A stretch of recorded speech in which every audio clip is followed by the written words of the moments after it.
Hey, Evan, What? where do killer whales go to hear music? Where? The orchestra?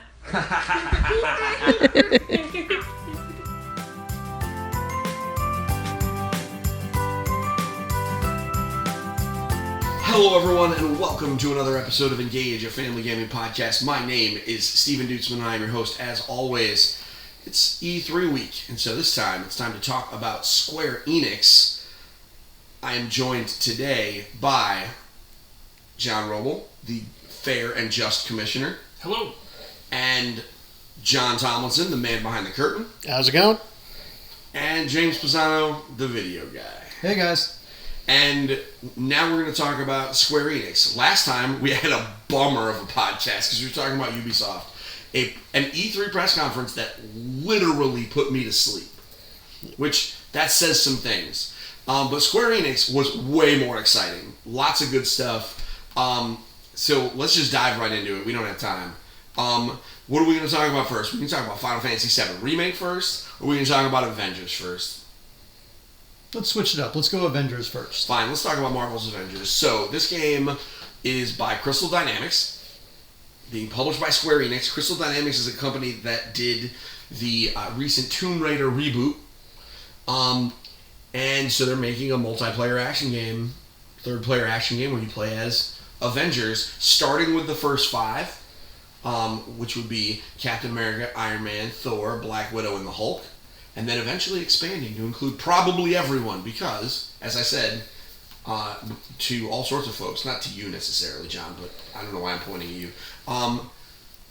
Because I'm sitting here. Everyone is an Avenger at some point. Wolverine was an Avenger. So, what do we think of the trailer they gave us? They gave a little tiny bit of gameplay. They gave us more gameplay than they did about FIFA 20. They did.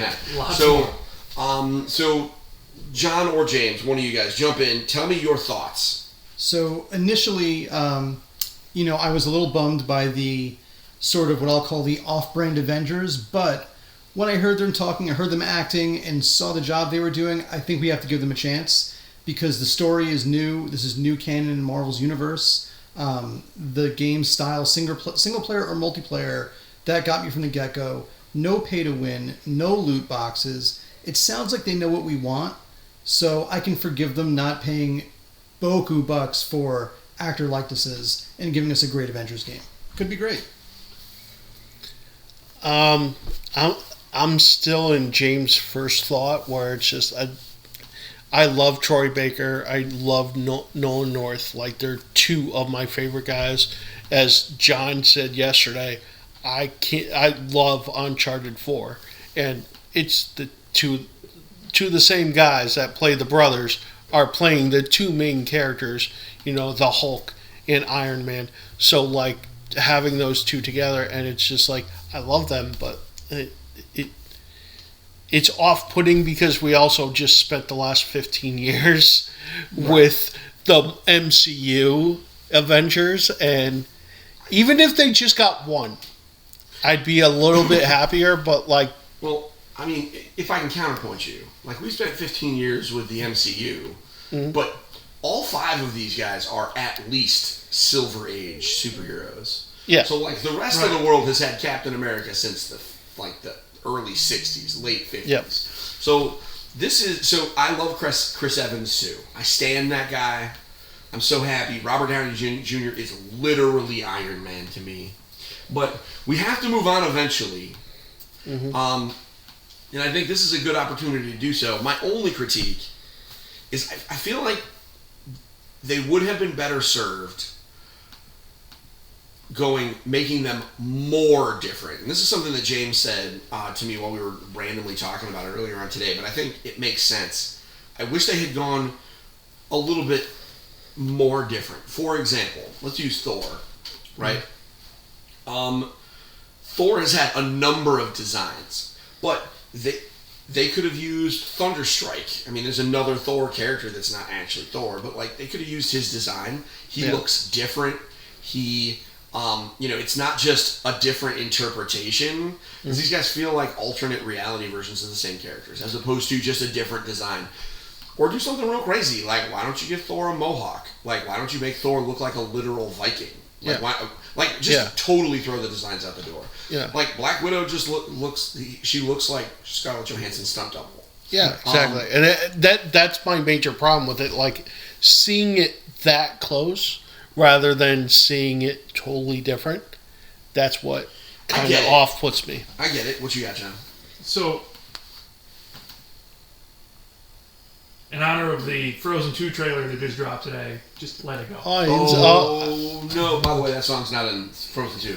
I know it's Are you not. telling me? Let it go, John. I don't know that. What I let go all the time, but listen, like that's true. I can go eat an Eggo. Yeah. I mean, it's fine. I mean, I'm gonna jump out the window. We're cranking the dad jokes up to 11. All right. All right. So, I'm gonna step in the middle here. That was a Stranger Things joke. Okay. I'm sure. I'm gonna step in the middle here and say, okay, so we can have an issue with it. I think the internet itself is divided. We'll see what happens soon. Like, my critiques aside, we still have how long until the game comes out? Well, so there may be more compelling stuff, and the story may grab me in a different way. But I'm also seeing stuff where I'm jaded because when I played, when Batman Arkham Knight came out, they were saying it's a totally different bad guy. You've never seen this bad guy before, and it was totally something straight from the comics. It was just the longest reveal. You saw the trailer, like, I know who that guy is. I know why I know the exact storyline they're doing, and it was basically like the Lost, where it was just like, yeah, we're not, that's not the story. That's not the story. And then you saw the finale, and it's like that's the exact story. Like it was a totally wasted. I get what you're saying, and I'm different story. At the end of the day, all the stories are basically the same. It's true. So I just want to punch things as the Hulk, or fly as Thor, or as Iron Man. I think the problem with Iron Man is you can't make him look different because he has always been an Italian dude with a goatee. Yeah, and there's not much you can do about the voice acting either because Troy Baker's in everything. Yeah. The dude's been Batman. No, those are the guys that I would like. If I was building a game, those were the first, and I had the budget. Those are the first two people I call. So, those are the voices. So the way that the other piece to this game, I mean, it's going to be a both single and multiplayer action game. The single player game, you're going to be controlling the 5 different Avengers, going through a plot line, and then there's just like Tomb Raider, only you have 5 playable Avengers. We don't know if you're going to be playing them at different levels that are kind of bespoke for their skills. I think that's probably the case because. Like, you can't make a level for Black Widow that would be challenging for her and then let you play through it as Thor. Yeah. Without putting, weird fail states where it's like, oh, no, you have to sneak in. It's just... so, I'm sure that they're going to have bespoke levels for each character, but the real bonus to this is that this is going to be a living game as service where they're going to be regularly adding new missions, new areas, new game modes, and also... new heroes, because one of the things about the Avengers is everybody's an Avenger. They already revealed that the first guy's going to be Ant-Man. Yep. And even better, all the DLC. Now, when they said this, James stood up practically because he was very excited. All the DLC is going to be free. It means they put out a new character. You can hop right back into the game. I am sure that there will be cosmetic microtransactions, which is fine. But there will be, the DLC is free, there are no loot boxes, and there are no pay to win. You're not buying damage boosts and things like that. That sounds great to me. The fact that they're adding new superheroes, it means we're going to see Spider-Man, and we're going to see Ant-Man, and we're going to see... Giant Man. Well, I mean, yeah, who knows what we're going to see. Yeah.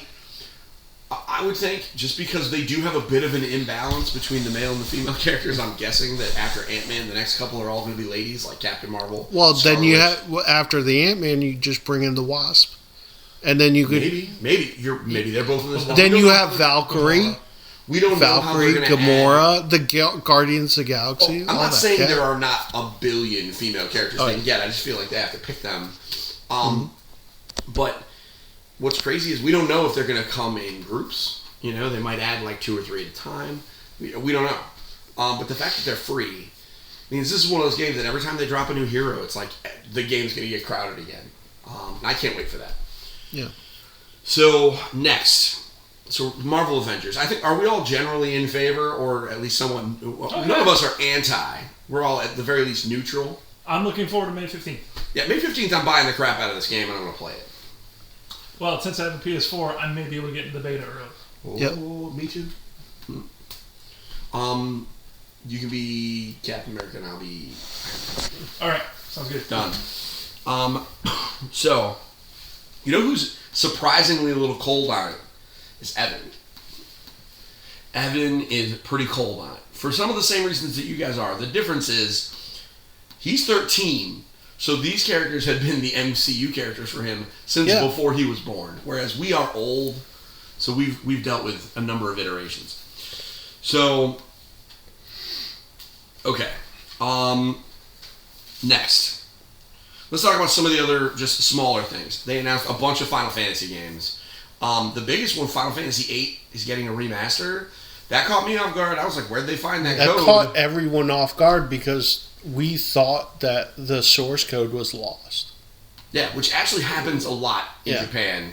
Where they're like, oh, the game's finalized, let's just delete everything. And their archival process just wasn't ready. Well, and it's the same story of why there's a lot of missing Doctor Who episodes. It's like hard drive space is a thing. Yeah. And, things get deleted, things get misplaced, hard drives fail. Yeah. And you could lose it forever. So, my understanding is since they lost it, either they found it somewhere, which I guess is possible, right? Like they could have just had a team digging through old computers, or they reverse engineered it, or in the process of reverse engineering it. They also confirmed Final Fantasy Crystal Chronicles remaster coming to the Switch. Cannot wait for that. They talked a little bit more about Dragon Quest XI, Echoes of Elusive Age, Definitive Edition S. How about that for a name, John? It is the longest name that's ever been named ever. I don't know if it's the longest name ever. James and John, can either of you guys remember a name of a video game that's longer? You guys know there's some weeby games out there that I felt like they just kept adding words. They're like, you know what? We need some just more words. all the Dragon Ball, like the foreign Japanese Dragon Ball games, are ridiculous. Maybe the they Kenju So, Racing games. There is a game in Japan in 2015 that is roughly translated to Summer-colored high school adolescent record, a summer at school on an island where I contemplate how the first day after I transferred, I ran into a childhood friend and was forced to join the journalism club, where, while my dogs as a paparazzi kid with great scoops made me rather popular among the girls, but strangely my camera is full of something, can't say that, and where my candid romance is going. They might win. That's a long time. That is a long title. But you know what? At least it tells you what it is. Is that because it's all written in kanji? It is all in kanji, yes. Kanji, some hiragana, some katakana. So some of those are one symbol that means a phrase, is what's happening there. Yes. Okay, so, but still, I shouldn't need to put an addendum page on the front of the box so I know what the title is. fair. Trust me, that game that he was just talking about, I'm not talking about that. Oh, you're talking about Dragon Quest XI, Echoes of Elusive Age, Definitive Edition, S? Is it sport so it goes faster? No, I'm thinking it means Switch. Hyper EX. Hyper EX Turbo Championship Edition. If you add Hyper EX Turbo Championship Edition to any video game, Somebody's buying it. it gets better. Like Gone Home EX Turbo Championship Edition, Animal Crossing. Animal Crossing EX Hyper Combo Turbo Championship Edition. See, the joke writes itself. So I do want to talk about a game that's coming to Switch, PS4. It's called Onimake. It's from Tokyo RPG Factory. It's a stylish action RPG. Basically, you play as like a chibi character, running around these various environments, and you equip spirits. And the spirits, or Oni, not those kind of Oni, not the bad ones, These are the good ones that you equip, and they give you weapons. They're your weapons. And they also give you kind of superpowers. So there's like a spear, you fight, and the spear guy follows you around. There's one that shoots guns. It looks rad. It's coming out this August. And I will be very likely picking it up on the Switch because it looks like a Switch video game. You know what I mean? Some things just look like a Switch-ass video game. It's this one. But let's talk about the real deal. Like, everything. I mean, Avengers was a big deal, right? But, like, nothing had people hyped like Final Fantasy VII. James, you proved your love for Final Fantasy VII yesterday. I did. I pledged my love with... You pledged it. You definitely pledged it. Cash. If pre-ordering video games represents your support for a video game, James supports them as much as you possibly can at this very moment. I bought the first class edition. Which is a crazy edition that includes a steel box and an art book and some assets in the game, I'm sure, and then a giant Cloud on a motorcycle statue. A PlayArts Kai Cloud on a motorcycle statue. And they kill you on the shipping too, and I had to be all in it. What are you gonna do? Because you wanted it on March 3rd. So I wanted it on release day. That's right. And if you want yours, you have to order it by, I believe, February 8th, or you will not get it on release day. Yeah, you gotta go. John, you never played Final Fantasy VII. I did. Did that game interest you at all? Oh, I'm buying it. All right. So what about? Well, you're not buying it. Your wife told you to buy it. That would still mean I know. But you were given permission. I was told absolutely go buy it because I want to watch it. Yeah. I mean, so what about it really grabbed you though? Oh, the combat system. Combat system? Yeah. So, I mean, what's crazy is the original Final Fantasy VII, back when most of us played it, was just a turn-based role-playing game. Like, right. I'm going to stand there. I hit a button. I'm going to run over. This was notably one of the first times in a Final Fantasy game where you actually hit the enemy as opposed to, like, standing forward and, like... I mean, Final Fantasy VI did it too, but like, this was a big deal. So you came up and, like, swung your weapons in like dynamic and interesting ways as opposed to stepping forward and doing a swing your hand like over your head. The combat system looks rad. I saw some people complaining about it online because it's different. And I think those are the people that just don't want the remake. Those are the ultra purists. Yeah. They're like, why should you have to use an ATB bar to be able to freeze time? Because the idea is you use melee attacks, they build up a meter, and when the meter fills up, you can basically freeze time and burn that meter to do special moves and use items and cast spells. It sounds awesome. Yes, as near as I can liken it to, for what I'm familiar with, basically you run into a VAT system. Yeah, yeah, pretty much. That felt it like fills up, and boom, okay, you can go do that. Now you do your special move. Well, they had the special move. The special moves that I saw were the same system in Final Fantasy 15. Like there is a system where you could trade places with all the characters, and you could use their special moves that were built up. At any time. Something nice about this system too is, almost all JRPGs get kind of grindy at points. Yeah. And true turn-based RPG grinding can get boring. No matter how much you love the game. Yeah. I've fallen asleep in my chair before. Yep. This keeps you engaged. This keeps you actively strategizing, actively moving around, fighting enemies, thinking about what moves you want to build up for, which character you're going to switch to. It just it makes it much more engaging. Yeah. I am interested to see how complex fights with enemies at different levels, when you have multiple assets at your disposal, how that will work. And how the AI interacts with you. Because you can have it, they go about and do their things based on direction, but how smooth is it? So Yeah, I've never been a fan of the setting macros for your party thing. It's always been either too convoluted or not detailed enough. I'm hoping, and they certainly took their time making this game. Maybe they nailed it. I hope they did. Right. Exactly. Yeah, I agree. I'm full on hype for it. Like this. My big question, because I'm going to buy it, is what am I actually getting? We had this conversation this morning.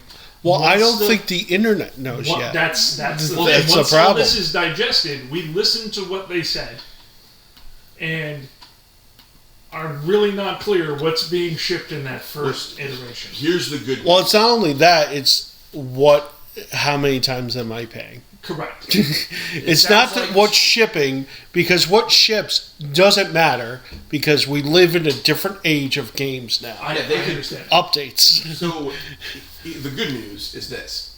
Everybody listening, if you are curious for that answer, go to engagefamilygaming.com and check it out, because there are plenty of people at E3 meeting with Square Enix about this game, and Yeah. everyone is going to ask this question. Yep. Because it was not clear. Yeah. No one really knows. And I also sent a message to my PR contact at Square Enix. They haven't responded to me yet, but they've had a bit of a busy day. I'll give them a break. You can't imagine why. I mean, There was more Square drops today too. So, yeah, no, they're very busy. yeah. So we will find out more.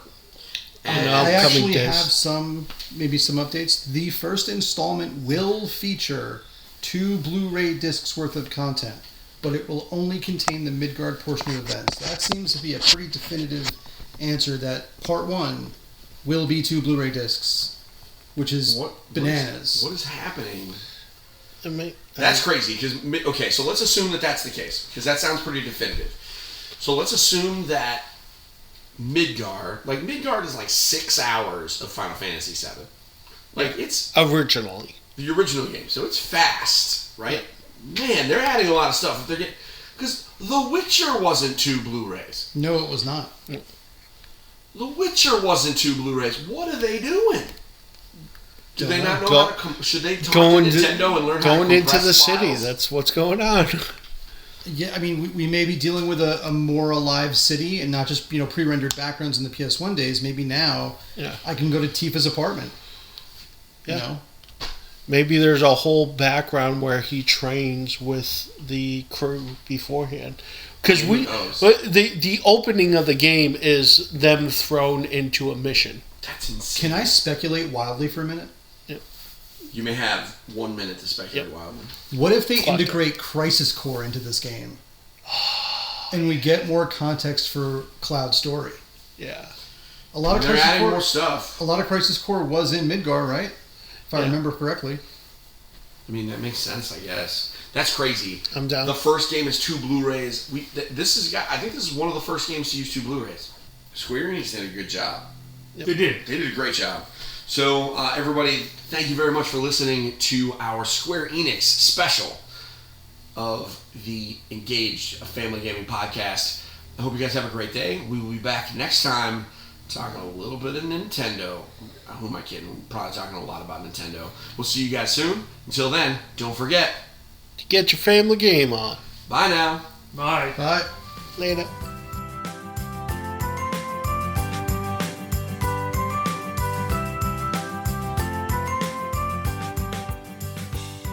Thank you for listening to Engage, a family gaming podcast. Thank you for listening.